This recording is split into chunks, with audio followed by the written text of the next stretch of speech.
All right, welcome to JC Sports. I'm your host, Joe Chap. Detroit Red Wings Red Alert podcast on the JC Sports YouTube page will make its debut back on Tuesday, which, if you're familiar with the Red Alert podcast, it's a great podcast led by me, and then Cindy Berry's on the podcast. We'll be live together for that podcast. So it'll be great to be together and talk Red Wings hockey. So let's talk about the Red Wings hockey right now. Obviously, there's the grow from within. The Detroit Red Wings are going to have to grow from within because when you talk about a team like the Detroit Red Wings, they struck out in free agency in terms of getting a Nikolai Ehlers, but we know Nikolai Ehlers did not want to go to Detroit. He wanted to go to a Southern Eastern team, which Washington Capitals, the Carolina Hurricanes, and he ended up with the Carolina Hurricanes. So bygones be bygones. He wasn't coming to Detroit, especially with the weather. If that was his big calling card. So the Athletic put together a really good article, and I put together two pieces of their article. There was an article that had their percentages to go into the playoffs. There was an article from Max Boltman that had the surprise lineups, the lineups that could be, and all that jazz. That was very interesting. But here is what the playoff one that they were talking about, and Detroit was the ninth ranked team to go to the playoffs, under Ottawa, under Montreal, and they were team, the second biggest team to go to the playoffs. So these guys on the right hand side of the screen, those are guys that are dark horses. So Columbus, Boston, Detroit, Buffalo, New York, the Islanders, Ducks, Flames, Flyers, Penguins, Kraken. Detroit got the majority of the vote with the Boston Bruins, and the Columbus Blue Jackets got 26.1% of the vote. They led the whole thing. But Detroit was tied with Boston. And if you look at the way that they voted on that side of the screen, the left side of the screen, Detroit had the best chance to make the playoffs on that side of the screen. And it was basically, they pulled different athletic NHL coverage and they talked about what was going to happen. So that's one. Obviously, the Detroit Red Wings have to make the playoffs. Because look, we talked about it in the last podcast. I mean, the last video, how Detroit had interest in Arvidsson, they had interest in Marchment and as straight targets, and they didn't work out because Marchment didn't want to go here. He wanted to go to a tax-free state, which a tax-free state is Seattle, Washington. And Arvidsson, I don't know why he didn't want to come here, but mainly the thing that Elliot Friedman was saying was because you haven't made the playoffs, that's why players do not want to come here. So it leads you to believe that you have to grow from within. And I think the Detroit Red Wings have a really good shot to grow from within. When you look at their roster in totality, I mean, like a guy like Marco Kasper's turned the corner. He's going to be very, very good for this organization. Dylan Larkin is obviously a good player. Raymond's coming to his own. I think he's going to become a star, in my opinion. Seider needs help on the defensive side. We know that. We know that Detroit needs a top six forward and they need top four defensemen, and that is something that we're going to kind of see if we can figure out this year. Because if you look at the lineups that Max Boltman put together, one was the default where it had Van Riemsdyk, Larkin, and Raymond. I don't like that line. Doesn't really bode great. Give me much to be happy about. Alex DeBrincat, Marco Kasper, and Patrick Kane. That looks good. Andrew Copp, JT Compher. That's the default line. Elmer Soderblom, Rasmussen, and Berggren. And then you look at the defense. I mean, I like that second pair a lot. That third pair is absolutely god awful. I would like to see Docker in ahead of Mr. Justin Hall. The other one is a surprise rookie. Marco Kasper is on the first line with Dylan Larkin, Lucas Raymond, Andrew Copp goes to the second line with Patrick Kane, Alex Brinkett, JT Compher, Nate Danielson, Mason Appleton. That's an interesting line.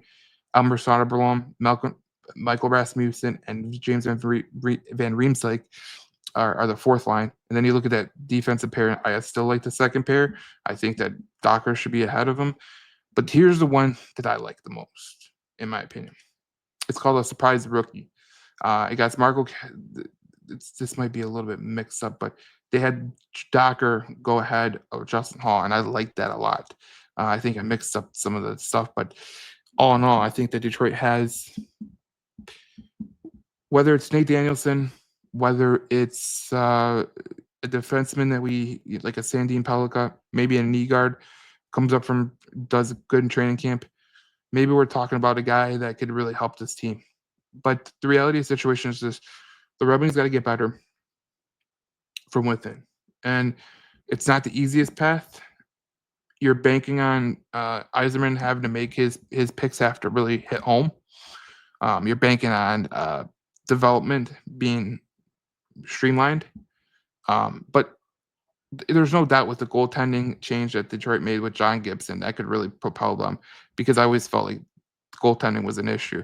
But that defense is still an issue. The top four defense is still an issue. I think Simon Edvinson's going to be good. I think Albert Johansson's going to be good. I think Seider is going to be good. But they need another top four defenseman. I would like to see Ben Sherratt on the third line of the defense. I mean, that's not saying much, but there's promise with this team. And if the Detroit Red Wings could get better at keeping better puck possession, better 5-on-5 play. I like what Mason Appleton brings on 5-on-5 play. I like what Van Riemsdyk brings on 5-on-5 play. That will be interesting. Obviously, when you talk about the Detroit Red Wings and you talk about what they're good at, what they're not good at, they obviously have never moved the needle with the top six forward. That's just the reality. Top four defensemen didn't move the needle at all. So should there be a lot of positivity going into the Detroit Red Wings 100th season of their existence? Probably not. But if you look at it just from a broad spectrum, like if Nate Danielson comes up and he does good, that could be good. If a guy like Sandine Pellica comes up, that could be huge. If a guy like Carter Mazur comes up and he supplies a boost of offense, that could be huge. So there's all these ifs, ands, or buts, and it's kind of like, okay, what do you expect out of this team moving forward? I tell you what, I love the Docker signing. I do. I think it's a very high upside pick. And when you're not a free agent destination like the Detroit Red Wings haven't been a free agent destination this year, obviously, with the way that free agency has gone. I think Docker could be a very interesting player. Van Riemsdyk, I mean, he's older in the tooth, but can he supply us some 5-on-5 play? Mason Appleton, one thing I like about Mason Appleton, to be honest, is he is able to play against some tough matchups. And he's a good player, and he's a very hard checker, and he's someone that you need on your team. And when you talk about grit, you talk about physicality, this is a guy that you really need on the team because he supplies that. So slowly by slowly, I think Detroit got better this offseason. But there's a lot of teams in the East that are getting better as well. And look, I'm not saying the Detroit Red Wings got better and they're going to be in the playoffs for certain, but I believe there's promise here that there could be this could be a step in the right direction. And look, unless a trade comes, which is possible because Yzerman alluded to that, maybe you get someone in a trade, maybe that works out pretty well. But for this meantime, what we know now, the Athletic says that you're one of the dark horses to make the playoffs at 17.4%. You're ninth in the playoff percentage vote at 34.8. It'll be very, very interesting to see what the Red Wings can do moving forward with this team and see what they could do moving into the right direction with this team. So we'll see what happens here. We'll talk more on the Detroit Red Alert podcast, JC Sports YouTube page. We'll see you in the next video to talk more Detroit Red Wings hockey here on JC Sports.